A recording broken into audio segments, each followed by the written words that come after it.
This is part 2 of day 15 of Doomsday cult mom Lori Vallow's trial.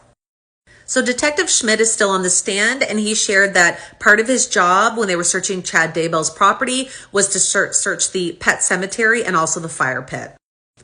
Unfortunately, he did find teeth, he found burned flesh and also burned pieces of bone. He said that some of the areas were really hard and tough, and that it seemed that they had been actually putting cement in the ground.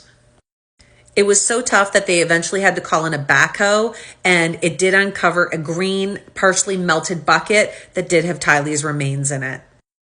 Steve Daniels was next on the stand. He was a part of the ERT, which is the FBI Evidence Response Team.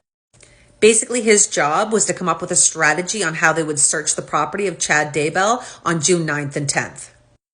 So, of course, they were going to be looking for human remains, but they were also looking for any activity of crimes as well.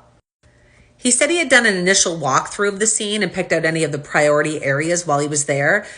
He did find, of course, bone fragments. He found organic material, miscellaneous pieces of clothing and fabric. They were all collected from the fire pit. He did also note that the smell was extremely, extremely difficult to work in. He said it was so overpowering.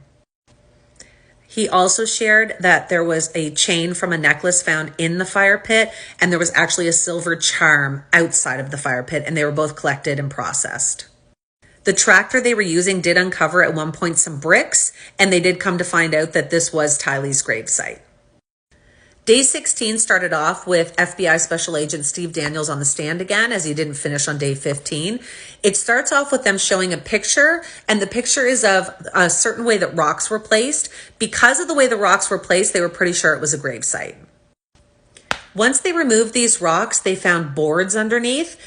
He did make note that out of all the searches and recoveries he's done, that this gravesite was the most strategically placed that he's seen.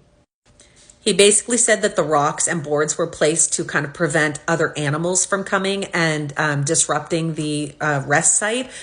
He said basically because if animals came, they would take the parts other places, and then neighbors would have noticed and called the police. Once they removed the boards, they saw a black plastic bag. They opened that up and revealed a white plastic bag underneath. When they cut into the white plastic bag, that's when they found hair, and they knew it was belonging to JJ.